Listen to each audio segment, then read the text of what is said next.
Good trading comes from the soul, not from the ego. We are at a stuck point for a reason. We're meant to learn something from that. We're where we're supposed to be. Frankly, you can't succeed in the markets unless you're part of a great team. Psychology will never substitute for a genuine edge in financial markets. Don't lose enough in one trade to ruin your day. Life is sacred, and you've got to view your own capital the same way. This is sacred. Discipline is a way of life. You want to be a disciplined trader, you have to be a disciplined person. The important thing is not to be successful in trading. The important thing is to do great and meaningful things with your life. Welcome back, everybody. It's my honor to introduce our next two speakers, and we're going to have a little bit more of a casual conversation here, which is fantastic. We've got Dr. Brett Steenbarger, a psychologist, author, and trading coach. Definitely going to provide a ton of value there. And we also have Mike Bellafiore, the co-founder of SMB Capital, author in his own right, and extremely experienced trader. So we've got a great mix here: trading psychology, trading mentorship, and we're really excited for today's session. At the beginning, we're going to have a few slides from both presenters, but then we're really going to open it up to questions and take as many as we can. So as we go through, please leave any questions you have in the chat. We want as many submitted as possible. So every single person watching right now should submit at least one question, maybe two, and we'll try to cover as much as we can. And with that, I think we're ready to go. Leave a like down below if you're enjoying the conference so far. Subscribe as well. And I'll go ahead and hand it over to the amazing presenters. So thank you both for taking the time to be with us here today. And yeah, I'm excited for this. Thank you very much, Richard. Thanks, Nick, for your help. And thanks, Mike, for joining me on this. This is going to be a unique session because we're talking about trader development, but the majority of our time is going to be open Q&A where you get live coaching and mentoring from Mike and myself. Mike and I have worked together at SMB for a number of years, and I've seen firsthand how traders develop at SMB, in large part by being part of a team structure, by learning at the desk, by observing successful traders and emulating what they do and building on what they do. And so Mike will be sharing more about that, and we hope to share with all of you with your questions in ways that will help your trading going forward. So just a few slides on my end. Developing as a trader, there's my name, and the URL for my blog, TraderFeed, traderfeed.blogspot.com. And also there is a free blog book called Radical Renewal, which is on an interesting topic and something I'll be touching on today, the spirituality of trading. We hear a lot about the psychology of trading. This is about spirituality in trading. A key idea from Radical Renewal is that good trading comes from the soul, not from the ego. It's when the ego gets involved and we get caught up in P&L and wanting to make more and more and do more and not lose money, not lose money. It's when we get caught up in the ego that we end up making reactive decisions and end up making some pretty poor decisions. So, 3 big ideas, okay? And a couple of these are from my own spiritual studies. You know, there's a story that I like about a well-known rabbi, and he got a phone call from a group of women who are at the airport, and they were very apologetic. They said, "I'm so sorry, we can't make it to your religious services tonight because our plane was canceled and we're stuck in the airport." And the rabbi's response, in essence, was, a person is never stuck. We are always where we are supposed to be. Now, think about that with respect to your trading. Many times, and I know in my own trading, I felt stuck. But we are at a stuck point for a reason. We're meant to learn something from that. We're where we're supposed to be. And so the question becomes, all right, what am I meant to learn here? Why am I at this point? How am I going to use the information of being here to become better? Related to that idea is a teaching that I mentioned in Radical Renewal. There is nothing so full as a broken heart. Now, what does that mean? In the psychology research, it turns out that simply talking to a therapist or a counselor or a coach, that doesn't work. That doesn't help people change. What helps people change is when they become emotionally involved in what they're talking about. And usually at the beginning, particularly, they're emotionally involved because they're in pain. There's something going on in their life. There's something going on in their trading that's caused distress. And so they have a broken heart. They're upset. But it's when we are emotionally aroused that we are most open to change, according to the psychology research. And so we can have a broken heart and we can be full in the sense of fully open to new things, different things, better things. Our broken heart, our setbacks, our being stuck often are the first points in a change process. And big idea number 3, look at markets uniquely. And I give an example below and I'll talk about that. This is so important. Your trading is your business. What makes your business special? What makes it different? What makes it unique? If you're average in the trading world, you're losing. The average trader loses money. Good enough is not good enough. We have to be distinctive. Well, how do we figure out what we're really good at? How do we figure out what unique things we see and do? Very, very, very, very often, our passion points the way to our purpose.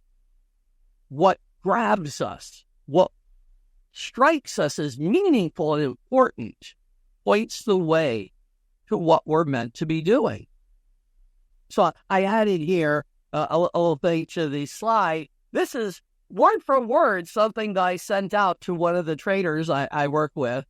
And they were asking about the upturn recently in stocks. And so I sent out this information based on the database that I keep. I track market breadth. I track how many stocks make 52-week new highs and lows. I track how many stocks make 3-month new highs and lows, 1-month new highs and lows. I track how many stocks are trading on upticks and downticks, literally every minute of the day. And it turns out that if we study patterns, we can see real edges in the market that other people, frankly, don't look at. So what I sent out was, since 1997, which is how far back my database goes, shows how old I am, we've had 1,354 days out of over 6,000 in which new lows were below 10. New annual lows were below 10 across the entire NYSE. So that means basically nothing is weak.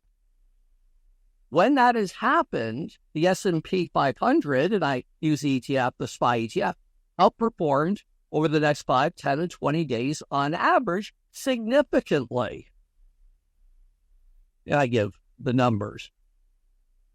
The point being that an edge that few people look at is what is happening to very few stocks or very few markets. If nothing's making new lows, that's saying something, and there tends to be momentum going forward. It's an example of asking a different question, playing a different game, looking at markets uniquely, and finding what can make you successful. So with that, I will pass it over to my colleague, Mike.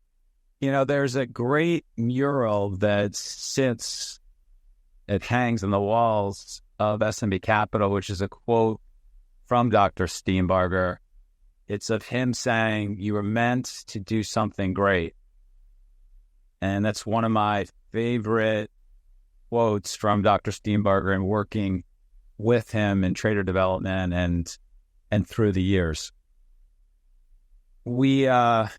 I wanted to take some time and pose a different way for traders to think about their career, and ask the question to all of you listening: what if you thought about your trading career differently? Almost all the developing traders, new traders, beginning traders stress over whether I can become a profitable trader. Can I become a consistently profitable trader? Am I good enough to be a successful trader? Do I have what it takes to be a pro trader? What do I need to do to be a successful trader?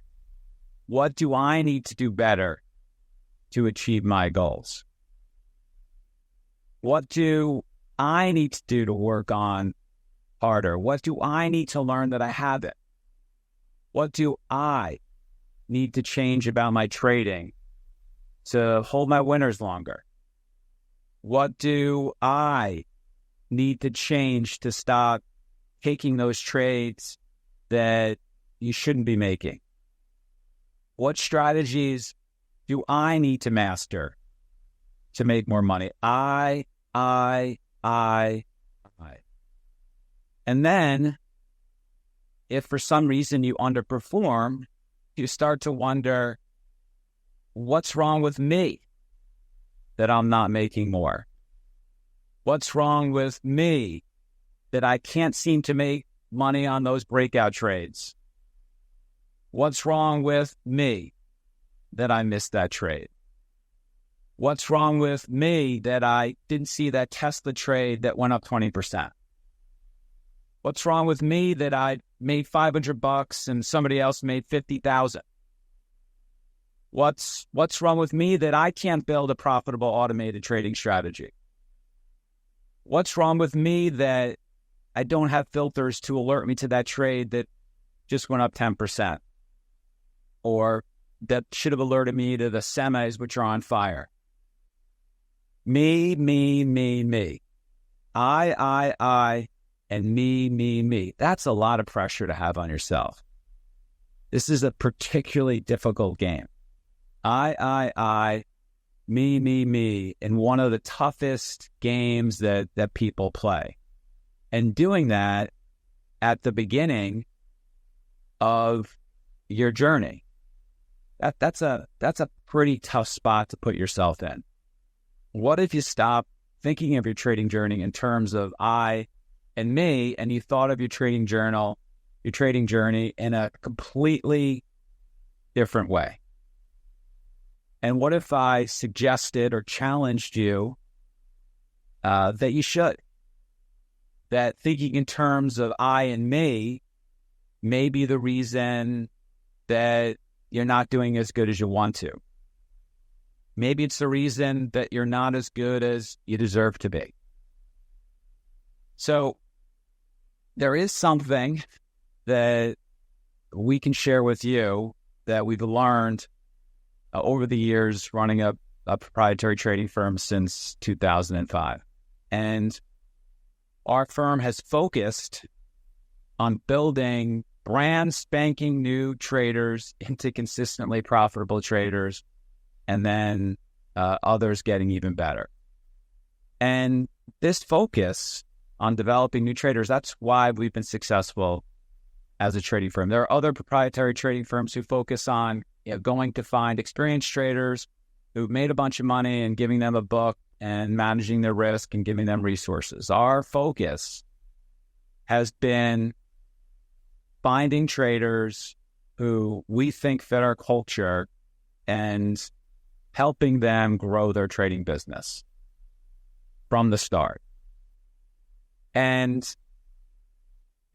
we have learned over the years that it's a good idea to think about your trading career not as I and me, but rather as we and us. How did we trade that breakout trade in NVIDIA? How did we trade that negative news catalyst in the regional banks? How did we trade the momentum opportunities in the AI names that have been going crazy of late? How did we do with our automated model that focuses on triple earnings beats?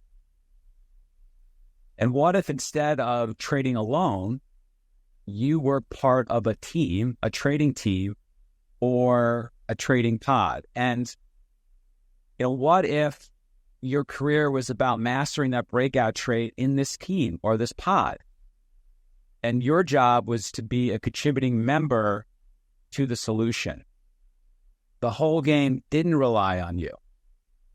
You were responsible for helping, but not completely solving. And in doing some research for this, I found an article that Dr. Steenbarger, myself, and Steve Spencer, my other partner at SMB Capital, wrote. It's a Forbes article. The title is 4 Lessons Learned from Training Successful Traders. And there's a quote in it. Hedge fund titan Kenneth Griffin from Citadel said, frankly, you can't succeed in the markets unless you're part of a great team. And we agree with that. And so what if we take that breakout trade above that you haven't mastered, and your job is to build alerts that identify the best breakout trades? What if you perform back tests that identified the best breakout trades? What if you executed the trades? Or a senior trader who had a lot more experience and was responsible for deciding when to pull the trigger? What if the team pooled its talents and traded together? And what if your success depended not on I and me, but rather we and us? And so I'll just go over some advantages quickly. If you do this, it's more fun to trade together. You have strengths and you have weaknesses, and your team allows you to bank more on your strengths. Maybe you can't execute in real time, but you're a great researcher. If you're a solo trader, you'd be forced out of the markets. In a team, you could have a long and prosperous career contributing. You learn more. You're learning from other members of the team. You're learning from more people. You're learning better as the team members are sticking to their experience and their strengths and their niches. And what you learn from them is better knowledge. It's easier to survive the learning curve. As you're coming up the curve, you can lean on the trading prowess of that senior trader to carry you a little bit as you're just starting. If you make a contribution to a talented trader, he or she's going to make more, and you're going to contribute in that P&L. There are more paths to being a successful trader trading in a team or a pod. You can be a researcher, you can be a coder, you can build models, you can be the idea generator, you can execute. And so, let's just talk about some ideas. And Dr. Steenbarger, if you would flip to our last slide. So it's just some key ideas. If people always ask, well, how do I become a member of a pod? How do I become a member of a team? And you want to be adding value.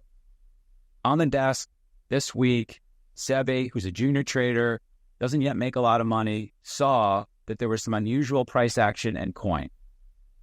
Called it out to Max and Stefan. They looked at it. They're like, there's something here, guys. We got to get short. They got short. For those of you trading that name, that was a great trade. but it was the young guy, the junior guy, who's not as good as the other guys, who just happened to notice some irregularity in markets and set up a great trade for his pod, for his team, for the desk. I think sometimes people feel like senior traders or proprietary traders only network at their firm.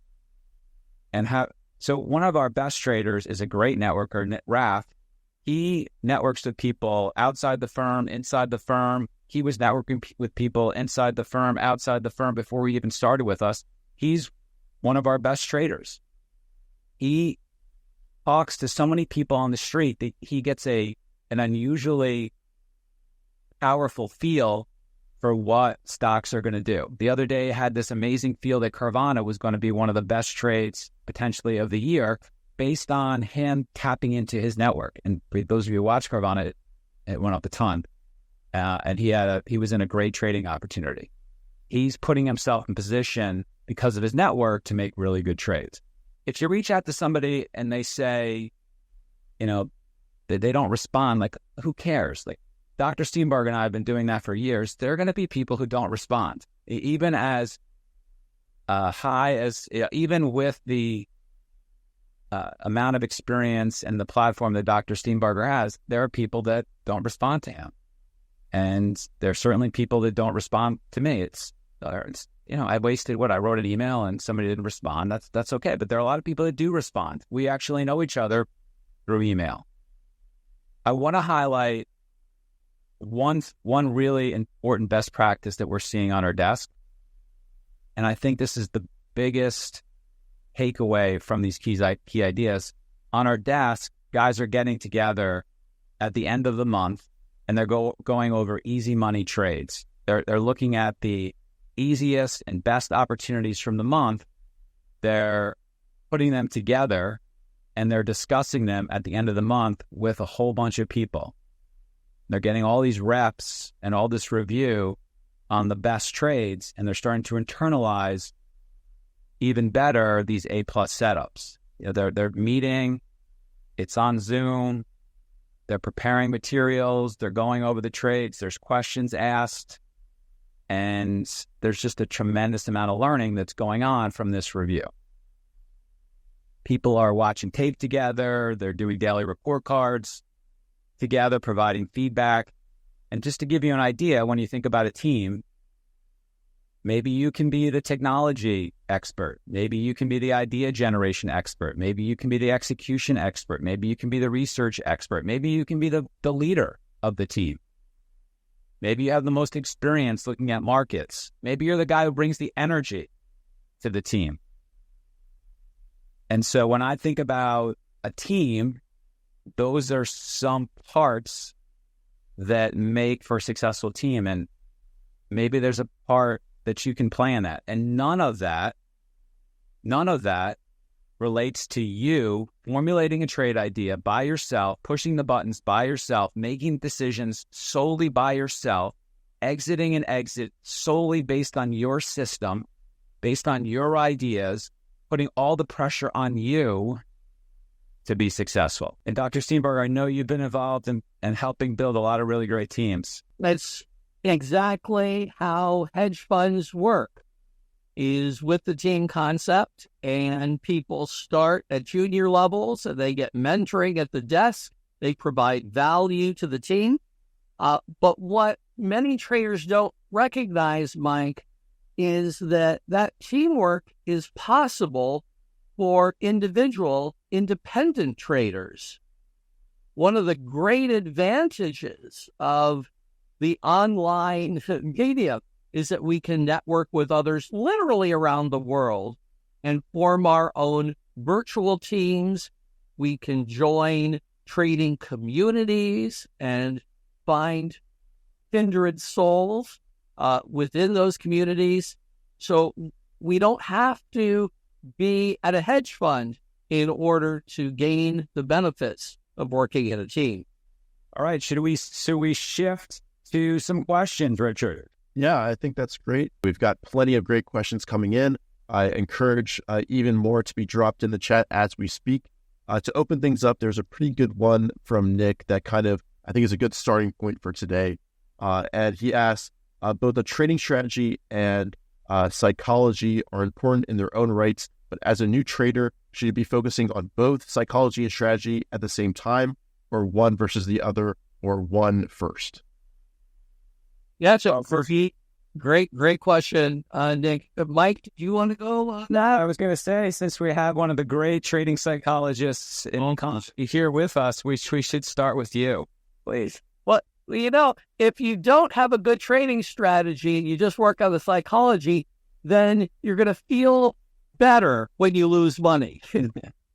You'll be calmer losing your capital. Like, that doesn't make sense. No, this is like any performance activity, like a sport. You have to work on the skills. You have to develop your talent. And then as you develop your skills and talent, as you gain experience, yes, then the psychology really impacts how you use that talent. But psychology will never substitute for a genuine edge in financial markets. Yeah, perfect. And Mike, anything to add to that? No, I'm going to leave it with Dr. Steenbarger on that one.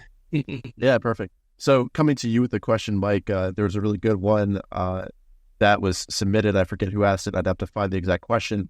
But basically, when a new trader comes to your desk, do you have a book list or a set of resources that you present them with? What's kind of the onboarding experience to get them up to speed and set them up for success on your desk? So we have a training program. Most traders who join our desk come through our internship program. So if you're in college, you reach out to recruiting and apply for an internship on our desk. And generally, people are reaching out if they're a freshman, after their freshman, sophomore, or junior year to do an internship.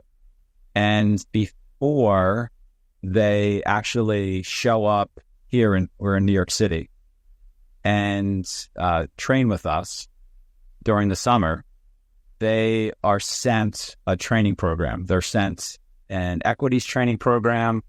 They're also sent the beginnings of some technology training, automated trading training, so that when they get here, they know a little bit more than if they didn't know anything. So we're going to teach them the fundamentals of trading. We're going to teach them stock selection and some trade setups and execution and how to review their trades and the basics. We'll talk to them a little bit about some tape reading. So we're going to set them up for success to get the most out of this experience. They go through that training. We can actually see who does it and who doesn't. So don't show up if you haven't actually done it. That has happened a couple of times. And then they go through our training program. They go through a summer internship with us, which actually we're doing right now with some guys. And they're sitting in on our AM meetings and seeing how we prepare, how we choose our stocks. They are sitting in on our meetings, which review the open, the setups that were most advantageous to take. They are sitting in on our tape reading review sessions, which essentially is a skill that we think is valuable for active trading. They are sitting in on automated trading lessons so that they can build technology. How do you build alerts? How do you build scripts? How do you build basic automated trading models? They are receiving lectures from other senior traders, maybe even some more developing traders on the desk. And they're getting a chance to participate in all those meetings. They're trading on a demo while they're here with us. And by the end, we're grading them on their stock selection. We're grading them on their setups. We're grading them on how they've done with their automated trading. And they're competing to gain an invitation to be a senior intern and come back and intern with us one more time. Yeah, great. And for anybody out there, would you like to add something, Dr.? Yeah, quick addition to that, Mike. not only do they get a reading list when they join, in order to get into the internship program, they have to have done some reading. They have to have gotten some background. And there are lots of good training resources out there that help you understand what trading's all about so that you're knowledgeable when you take the step of joining a program. Yeah, and I remember something that Dr. Steenbarger said a long time ago when we were thinking about who to hire for our interns. And look, there's different ways to hire people, but one of the things that made a lot of sense to us was Dr. Steenbarger saying, if somebody in college today hasn't at least started trading, that's a signal that they're probably not interested in trading. It's so easy for them today to do some kind of trading. And, we think that we want to be around people that are interested in trading. Trading is kind of this unusual niche thing. Not everybody wants to be a trader. And you want people that are, for whatever reason, interested in price movement and stocks and why they go up and why they go down and looking at charts. And there are just some people that like that. And we want to identify people like that, because if you like what you're doing, you tend to be better at it. And if you like what you're doing, you tend to have more to contribute to the other people here and to the firm. Yeah, great. And so having said that, there are firms that do not hire people that have any experience. They want a blank slate. And so but that's the way we think about it. Yeah, excellent. And I think this will open up an interesting avenue for both of you. There's a question from Michael. Is being results-oriented from the ego, and how do you get off the results in something like trading when you see the results every day? How do you focus on the process instead? And this is, so this was to me, or this was... I think I'd love to hear both your perspectives, but Mike, if you'd like to start. So I remember, this was a while ago now, when we had a cluster of consistently profitable traders on our desk, and I felt like we needed to push them to do even better. I felt like we needed to push them to hit some higher levels in their P&L.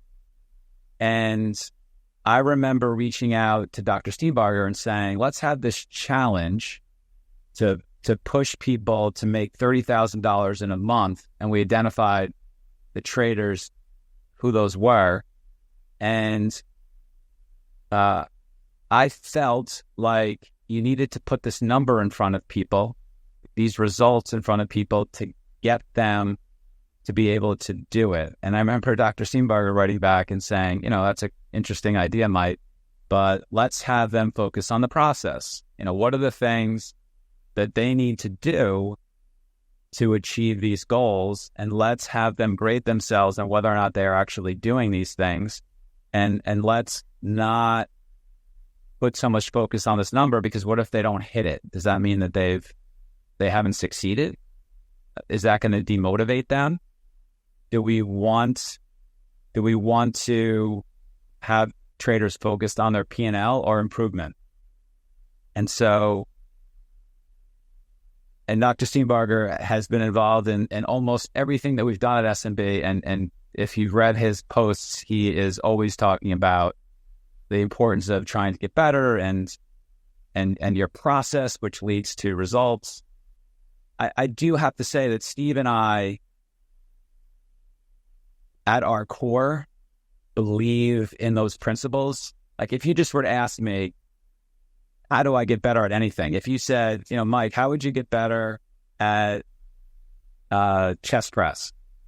I would immediately start thinking about a 4-month program and the things that went into that to make a little bit of progress each day, so that in 4 months I was able to actually we just think that way. And I do think that permeates through our mentoring and our development at the firm. We tend to be patient, and we want to see guys who are working on their process. Let me bring over, Mike. Just a little added note, Richard. One thing that I emphasize that comes from the research in what's called positive psychology is that for most traders with some experience who have gone through some good learning, you already are making some great trades. At some points in time, maybe not often enough, but at some points in time, you are already trading greatly. Identify what you're doing when you make money. Identify what you're doing when you trade well. Reverse engineer that. Figure out your strengths. Figure out what you're good at. Create a checklist that tells you what you do when you're at your best. That's really the focus, as opposed to the absolute P&L number, which in large part may depend on market conditions. Yeah, I think that's very helpful. To switch gears a little bit and get more on the psychological side, so this might be perfect for you, Dr. Steenbarger. There's a question from Miguel. How do you address psychological factors that can influence a trader's risk management decisions, such as fear, greed, or overconfidence? Yes, it's an important question, and Miguel, and that's why going through the right learning process is so important. I strongly encourage traders when they begin their careers to first trade in simulation mode, first trade in paper trading, so that you are making the right decisions, doing the right things, not putting your capital at work at risk, and you are making all your mistakes when you are preserving your capital. And then as you do well in simulation mode, then you start getting smaller and you start gradually growing the risk-taking so that you become accustomed to the risk and reward. Many, many, many, many times, people have too much of a reaction emotionally to the wins and losses because they're trading too large for where they're at in their development. They're so eager to make money and they have stars in their eyes, and that leads them to take risks that they're not psychologically prepared for. And for demo trading, do you think that provides a good environment to kind of experience? Obviously, it's good for the mechanics of trading, but even $100 account, $1,000 account, there might be emotions that come into play with that versus a demo account that you might not feel adequately, and that can influence the process. Any thoughts on demo trading versus just starting with a very small amount relative to what you could be trading? Yeah, I see that. Good question, Richard. I see that as a continuum. You start in pure demo mode, just like so basketball was my game in school. You practice running plays, and you're doing that not in the context of a game against the opponent. You're not even playing a game, scrimmage game, within the team. You're just walking the plays, running through the plays first, getting accustomed to that. And then you start running the plays in a practice session where you have half the team playing against the other half of the team, and you get really good at it. And then you put it into practice in real competition. So I see it as a continuum. It's crawl, walk, run, as they say in the business. I can add two thoughts to that. Dr. Steenbarger has advised a lot of our traders to think about risk this way. Don't lose enough in one trade to ruin your day. Don't lose enough in a day to ruin your week. Don't lose enough in a week to ruin your month. Don't lose enough in a month to ruin your quarter, and don't lose enough in a quarter to ruin your year. And the second thing that I've learned in working with Dr. Steenbarger, who works with very sophisticated hedge funds and large institutions, is something that he taught me, was the idea that if traders exceed their loss limits, even for the day, that is a fireable offense. And I bring that up because that's just an illuminating thought for an independent trader to be exposed to. You're going to set, first of all, I'm sure there's some independent traders who don't set all of these risk limits. Professional traders, we do. And secondly, I'm sure they don't think of it this in such an extreme that if I were to go over my risk limits, I should fire myself, or you should get fired at a firm. But it's really grown on me, and it really makes a lot of sense. As a firm, we give people, let's say you have a $50,000 intraday loss limit. We've given you the right to lose $50,000 intraday.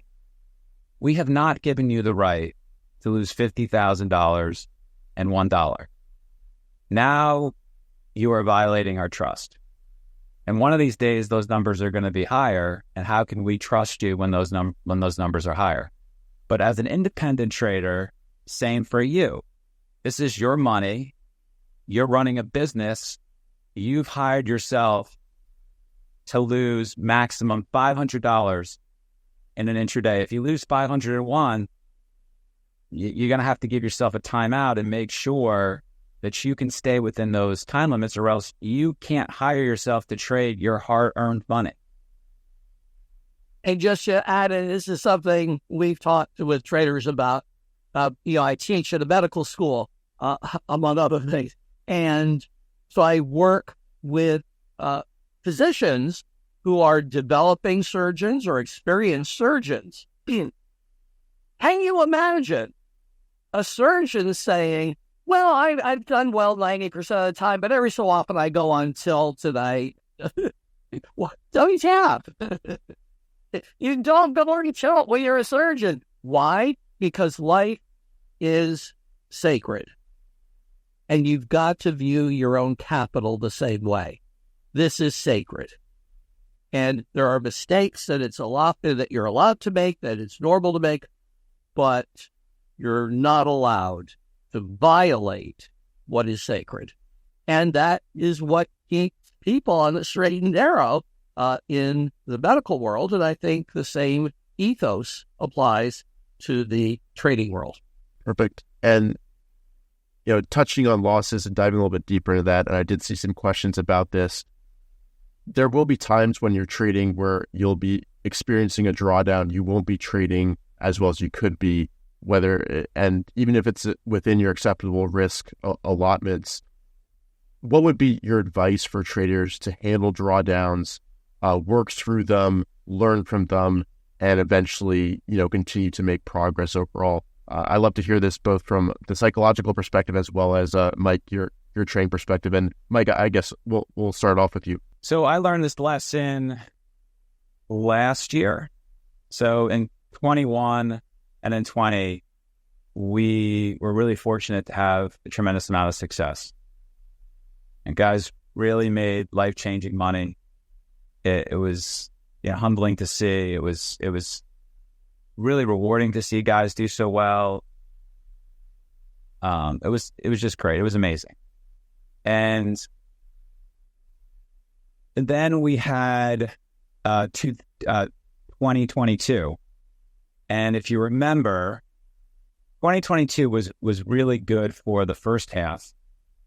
And then at the very end of 2022, there was a change in Fed policy. And I think I got these dates wrong. And I think I got these dates right. And if not, I'll change them. But when the Fed started raising interest rates, that's when it was actually when the Fed started raising interest rates. That's when the market changed. And so in 2022, that was the year when things got a little bit different. So let me edit that first comment. And so at the end of 22, we said to traders, hey, the market's going to be different. Buying pullbacks is not going to work as well. Lean on shorts a little bit more, short the pops. In essence, you need to change your trading strategy. What worked in the past is not going to work in this market. And I think we're pretty early in putting that idea in front of our traders. I think we were like days in terms of catching that spot on.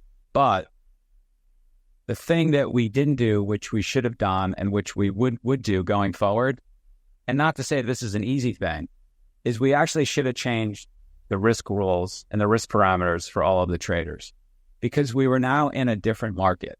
Traders who had made near $20 million in a trading year did so in a different market than we had at the end of 22.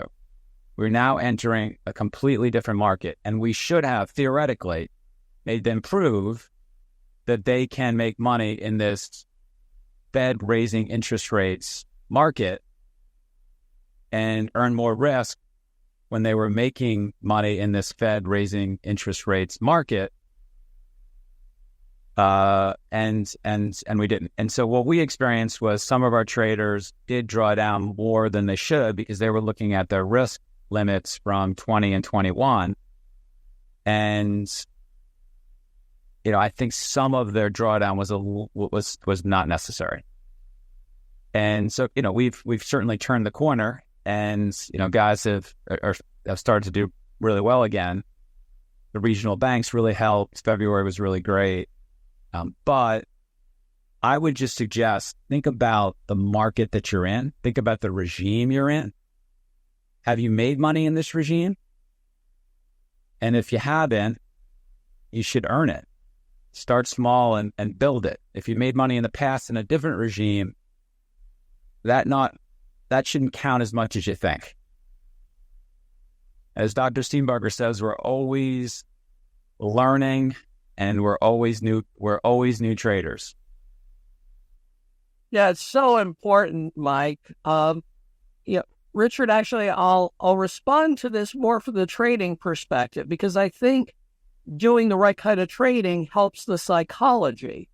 It's not just feeling better. Will help you trade better. 3 types of market. 1, trending momentum market. Directional.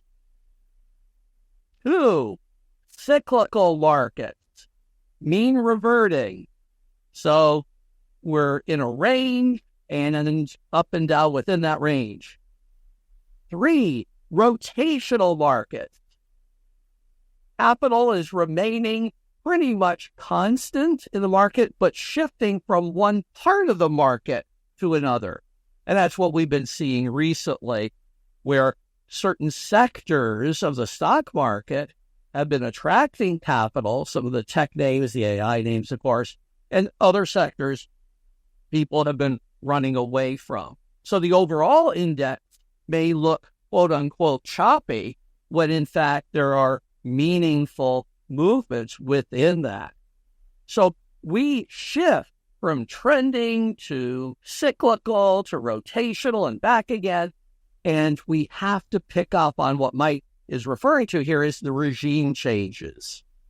And many times our drawdowns are not because we're trading badly. They're not because we have a terrible psychology. The drawdowns are because we're trading this type of market at a time when we've transitioned to this type.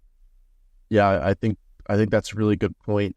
And to dive deeper, if you are in a drawdown and you're trying things, they're not working, you're losing confidence, all of that, do you have any recommendations to kind of build that up slowly and get back to where you're confident in your execution, you're confident in your selection, all of that, so you can work your way out of that drawdown? Because, you know, when there's drawdown, people say there's a financial drawdown, and then there's like a mental capital drawdown as well, where you're losing what made you great, your confidence, your execution, all of that. So any thoughts on that, Dr. Steenbarger?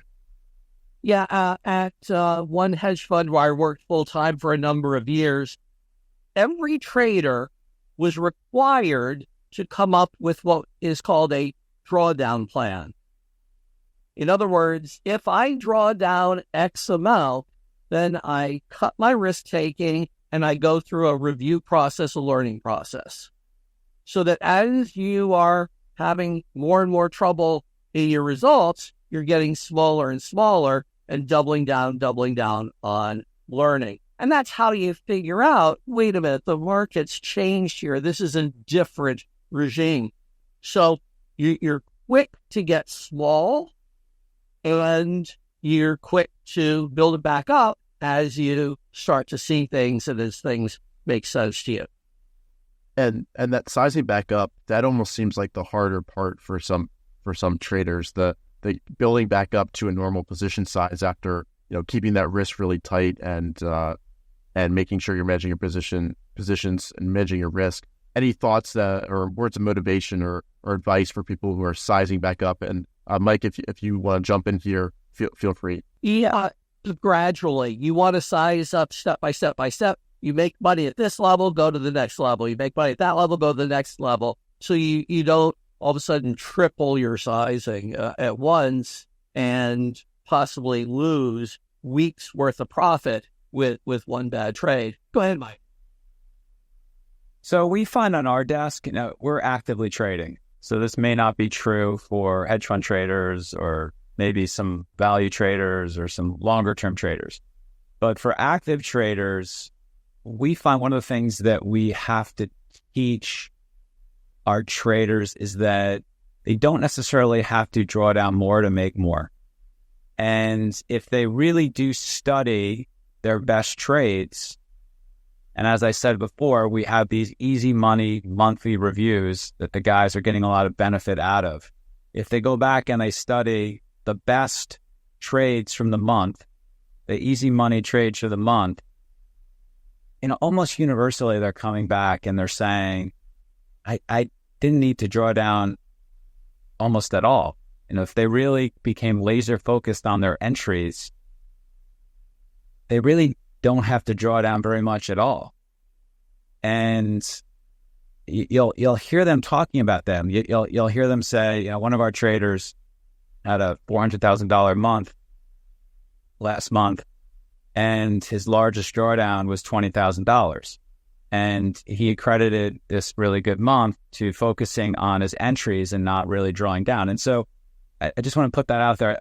You don't have to necessarily draw down a lot to make more money. So when guys are sizing back up after they're trading well, they're recognizing that if they're starting to draw down, that probably means they're wrong, and they should just get out and not bite that trade, and then they can be big. I mean, an active trader gets really big, really aggressively at a moment, and it should work pretty quickly. And if it doesn't, there's a trade decision to be made. And if it goes against them, probably there's other trade decisions to be made. So that's what we see for active trading. I think that's really helpful.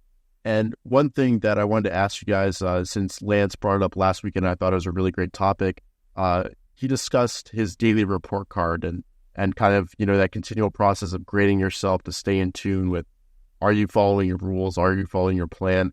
I'd like to hear both your thoughts, Mike, more from, what should be on a report card? How should you grade your trading? What should you be looking at?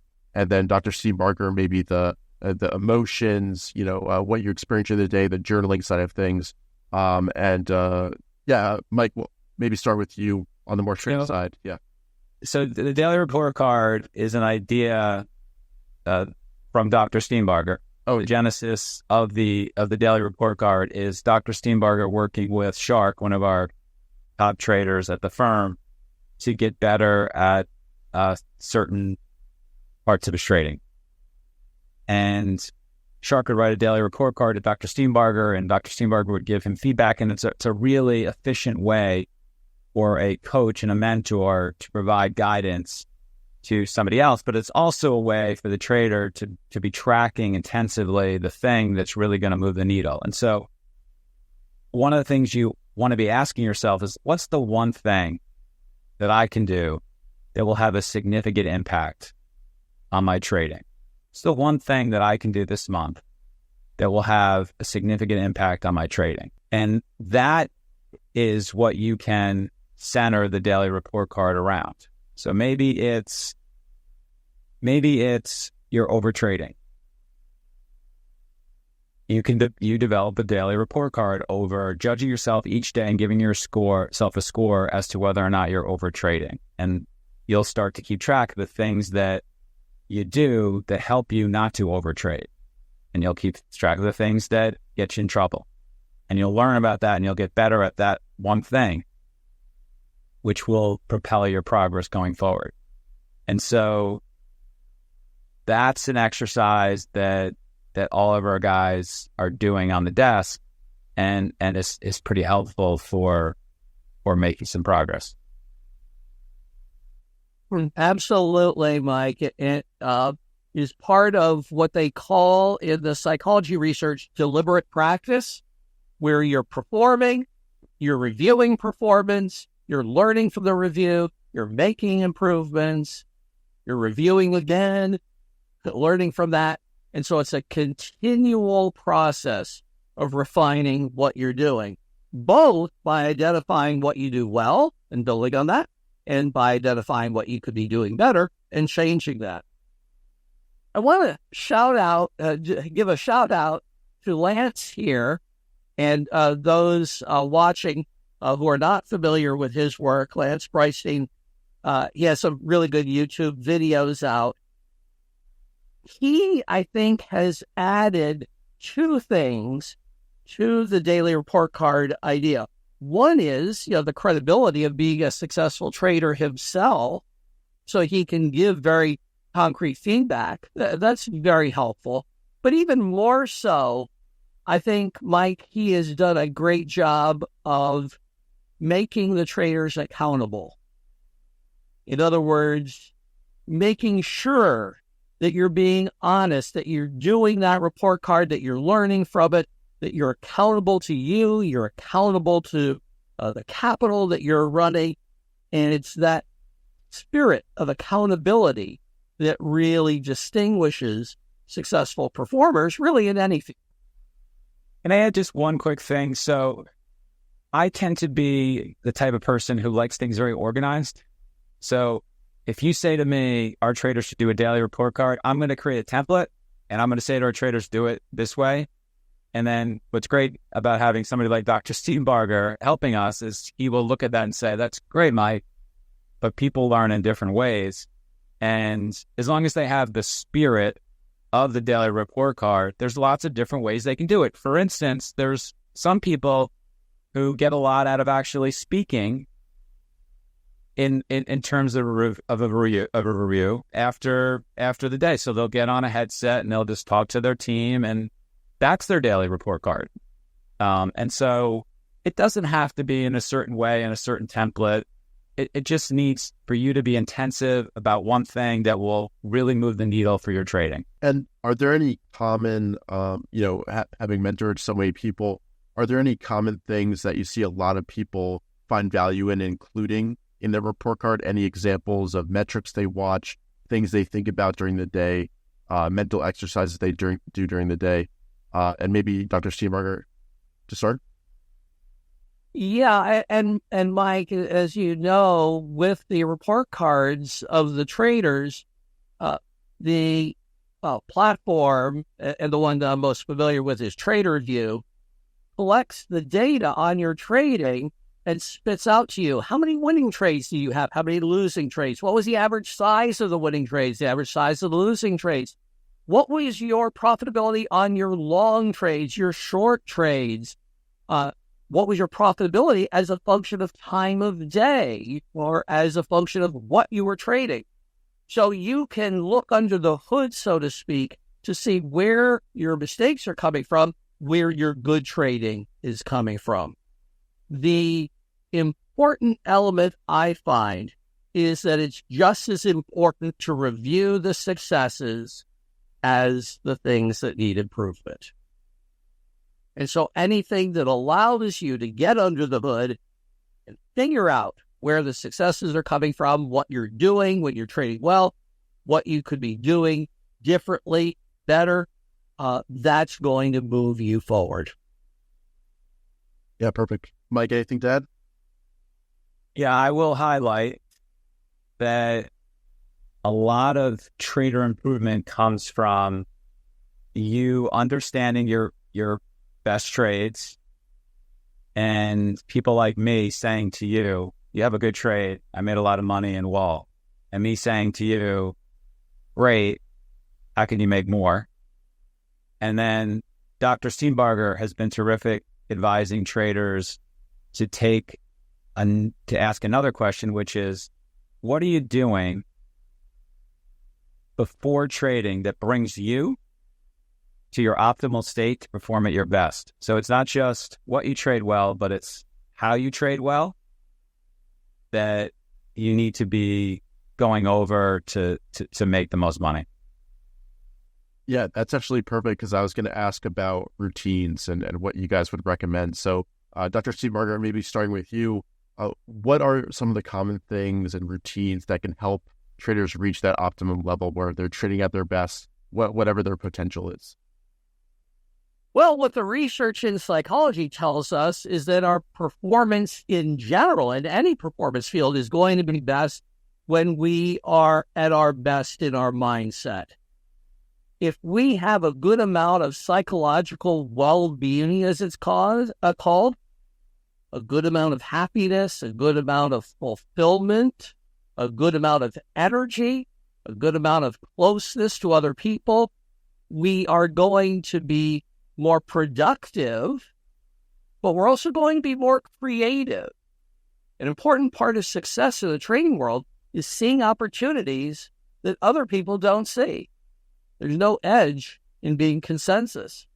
So if we are in our most positive mindset, if we are living a life that gives us lots of positivity, that's going to be helpful to our trading.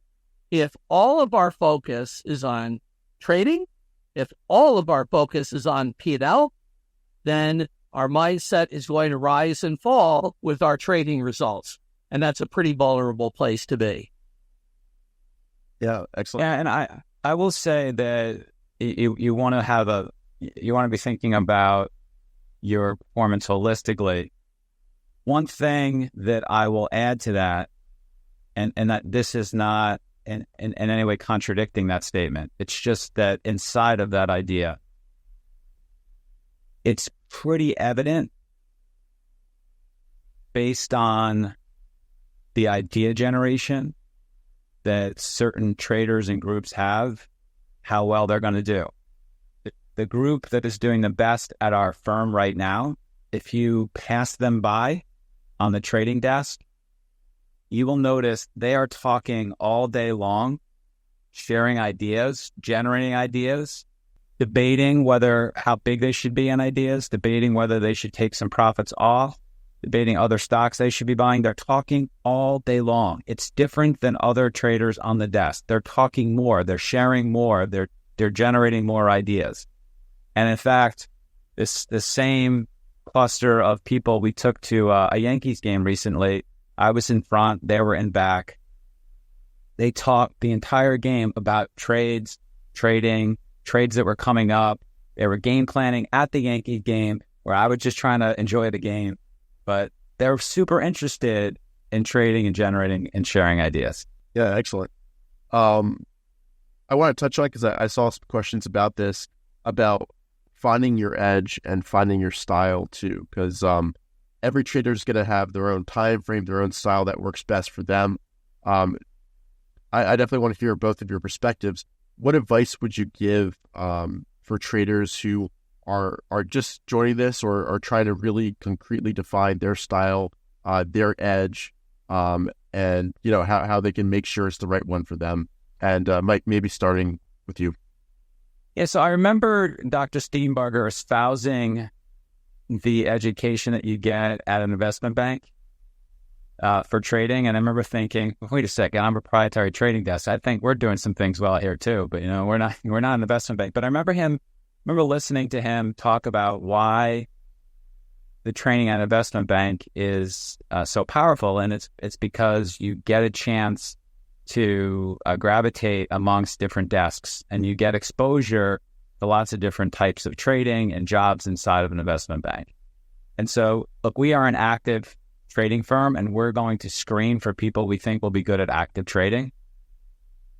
even as active traders, we are giving our traders, our interns, exposure to lots of different ways that active traders make money. And there really are lots of different ways that people make money as active traders. Some people are scalpers. Some people are momentum traders. Some people are good at trading M&A opportunities. Some traders are good at breaking news trades. Some traders are good at breakout trades. Some traders are good at filings. Some people are good at low floats. There's so many. Some people are good at reversals. Some people are good at stocks that are basing on multiple days that are eventually going to explode. So there's just so many different ways that you can make money. And we believe it's important to expose our traders the different ways people are making money in markets as active traders, and let them choose the type of trader, the type of niche that they're going to trade. Totally agree, Mike. The analogy that I use comes from my background teaching in a medical school. How does a medical student figure out what kind of physician they're meant to be? Well, in the medical education, they rotate to various specialties. They spend 6 weeks in psychiatry. They spend 12 weeks in internal medicine. They spend 6 weeks in surgery, et cetera, et cetera. And so you taste all the different fields, all the different types of medicine, and you figure out what speaks to you. And I do think there is advantage in trying different markets, trying different strategies, trying different time frames to see where your strengths lie. In general, and this is drawing upon Daniel Kahneman's book, The Thinking Fast and Slow. In general, there's a difference between people who are slower, deeper thinkers, big idea people, and people who are faster thinkers who see patterns quickly and act on them quickly. The slower, deeper thinkers often are good investors, and the fast pattern recognizers are often good traders.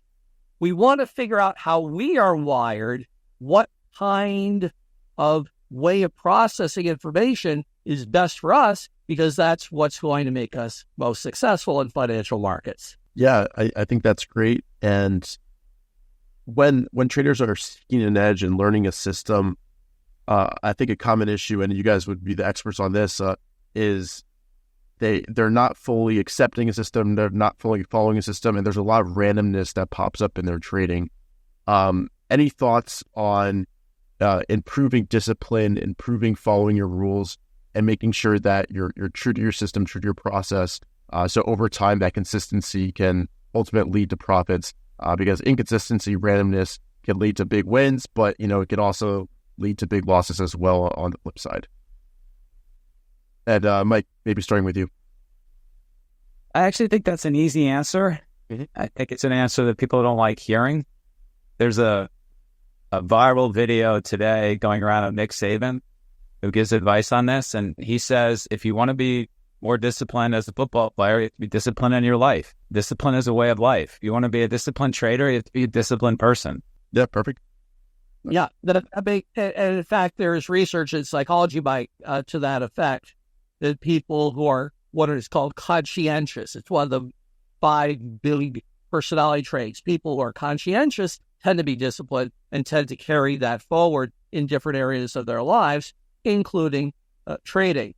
I will add that if you learn the right way and practice, especially first in simulation and then with very small size, you develop positive, good habit patterns. There's a sense in which we don't want to rely on discipline to do the right things. We want to rely on positive habit patterns. We want to do things so often the right way that they become part of us.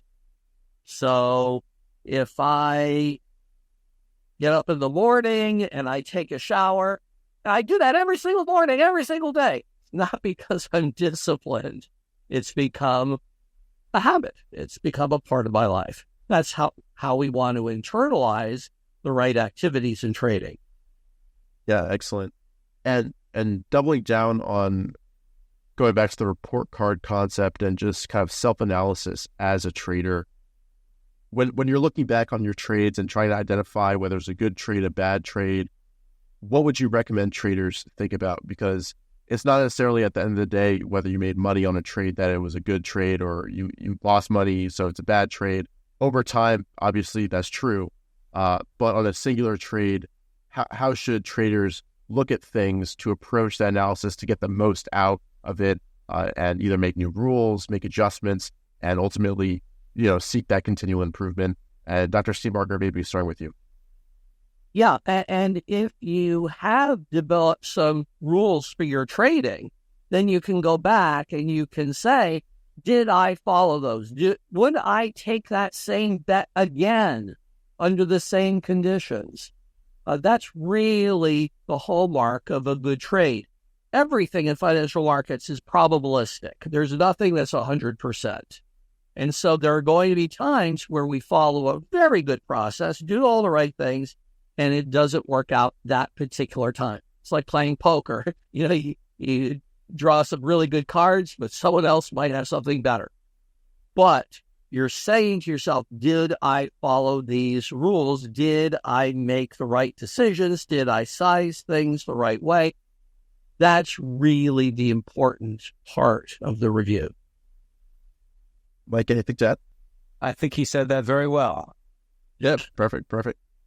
Yeah, I'll just add one little piece, and it's back to your idea, Mike, of the regime change. Many times I know for my own trading, I'll put on a good trade and I lose money.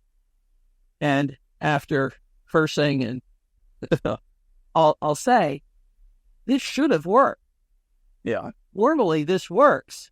Yeah. Maybe something is different now. And I will add to this as well for independent traders. I do think that's where it's really helpful to have a senior trader who is collaborating with you, or somebody more experienced who's collaborating with you, who can say to you, hey, that trade was worth it. That trade wasn't worth it. I think it can be a little bit tough if you're alone and starting and new and you're an independent trader, if you don't lean on that senior trader. I mean, I know that lots of the really good trades on the desk that are made, sometimes they can start from a junior trader generating the idea, but they really need that senior trader to say, yes, this is a great trade. Like, we really should risk up here. Yes, we should be continuing to hold this position. That just comes with being involved in markets for many years to be able to provide that kind of insight. Yeah, excellent. And there's a good question from AQ here, so I'll go ahead and find it. Here we go. So after so many years in the market and trading, he'd like to know, Mike, what keeps you motivated and what keeps you interested in the markets? At this point, is it still money or something else, something bigger? And maybe we could also touch on your motivation for teaching and helping other traders develop as well. Yeah, so most of my job right now is running the firm, and what keeps me motivated is trying to run the firm better. It's trying to find traders that fit our firm better. It's focused on how do we train those traders who come the door better. It's how do we provide more resources to the traders that are here better,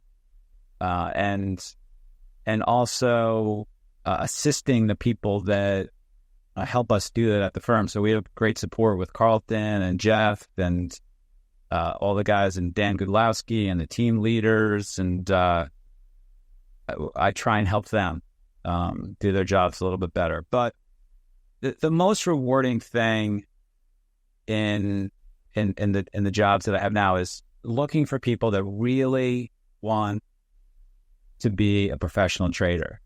Like, we know who those people are. Sometimes people send an application in and they say they really want to be a trader, and then somebody else sends an application in and they've shown that they really want to be an active trader. Those are the people that we want to work with. Give us a guy who has prepared prior to coming to us to really be an active trader, give us a person who truly wants to be here and truly wants to get better. I mean, that it is so much fun. It brings us so much joy. It's so joyful to be able to work with somebody like that. I mean, at no point do you ever think it's work. It's a fun experience. It's almost as I feel as if I'm grateful when I get a chance to work with somebody who really wants to do this job and is really working hard at it, and start to see them do a little bit better. That's quite a bit of fun.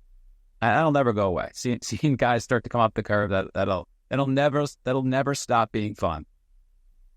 That's great, Mike. There's a very good book by David Brooks called The Second Mountain. And his idea is that people who climb the mountain of success, they get to a peak, they get to a summit, and at some point, they decide that they need to climb a second mountain. And that second mountain is different from the first one. So they find new challenges that are meaningful. Very often, the first mountain is all about success, financial success, and so forth. The second mountain very often will be of what Brooks calls a moral nature, of improving the world, improving others.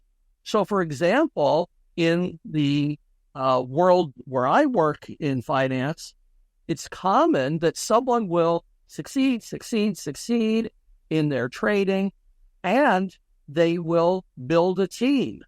And their second mountain is to participate in the growth of other traders, tackle new markets, different markets. And so now they have a whole new set of meaningful activities. I think that transition's a really important one. Yeah, I think that's a wonderful perspective. I'd like to throw in a pitch if I could then. So some of the work that we do is with Traders for a Cause. Traders for a Cause raises money for lots of great charities. They hold an annual event each year in Las Vegas. This year we're holding it in November. Lots of great presenters from like with your conference here come to Traders for a Cause and share knowledge about trading. It's a great time to network, meet successful traders, and get ideas to help you grow your trading business. And it's a fun event. And so there are people in the trading community participating something like that for Traders for a Cause. And I do think Traders for a Cause is trying to role model how traders who have made money can give back. And I think also we mentioned Lance on Twitter is at B1LanceB, who presented for you. He literally became a successful trader. He achieved all of his financial goals.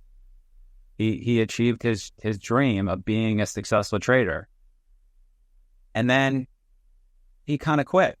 He pretty much quit. I mean, he does trade a little bit still, but he quit. And what did he do? He spent his time building out his personal charity. So he runs a charity called the Impact Competition, which is an amazing charity.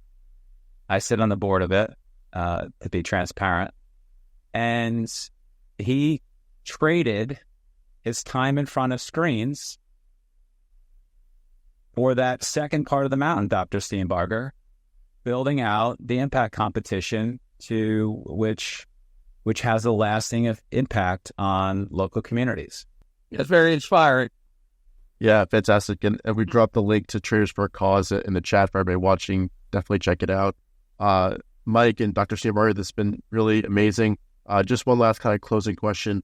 Do you have any advice out there for traders who maybe are struggling and want to find their way, or really just for traders who want to level up and reach that next level of performance and success? And Mike, maybe starting with you. So go to our YouTube channel. There's a lot of really great education that's being shared by our traders on the desk that can be super helpful. I'm told it's helpful from the comments and from the emails I get. So you can just go to SMB Capital, SMB Capital's YouTube channel, and get a whole bunch of really great free education. And the second thing relates back to what Dr. Steenbarger was saying before, and this is advice we give to a lot of our traders, which is find what you're doing well and capture that as a part of your trading business that you can risk money on, and find the things that you're not doing well and eliminate that from your trading business and start to see the results of that. You should be tagging and measuring in something like TraderView all of your trades, and you should know where you're making money and you should know where you're not making money. Microsoft wouldn't sell a product that it knew it was continually losing money on quarter after quarter. They would extinguish the product. Apple isn't going to continue funding a project that's losing money day over day, week over week, month over month. They're going to also be putting more resources and money into the things that are working. And so you need to treat your trading business as a business and start to have that data in front of yourself and start to make decisions based on that data. Do more of what's working, get rid of what isn't. That's great tonight, Mike. If I could just add a different perspective, the important thing is not to be successful in trading. The important thing is to do great and meaningful things with your life. And if that's in financial markets, that's wonderful. If it's outside financial markets, that's wonderful. There was a time early in my career where I traded full time. I actually made some money. Didn't like it. Something was missing because I'm a psychologist for a reason. Being in front of screens all day didn't give me that same fulfillment as being part of people's lives and helping others. We're all wired differently. And sometimes trading doesn't work out for us because it's not our path. That's not a failure. That's an important discovery. The important thing is to figure out what is our path? Where is our passion? Our passion will define our purpose. Our purpose will define our path. We're meant to do what we're really good at and what speaks to us. Great if that's in markets. If it's somewhere else, that will be great too. Fantastic. Well, I want to thank both of you for your time and for sharing your thoughts. I think there's been some really great value shared here, and hopefully everybody watching got something meaningful out of this. And check out Traders for a Cause, SMB Capital, both Mike and Dr. Steenbarger on Twitter. So thank you both. But once again, Mike and Dr. Steenbarger, it's great chatting with you.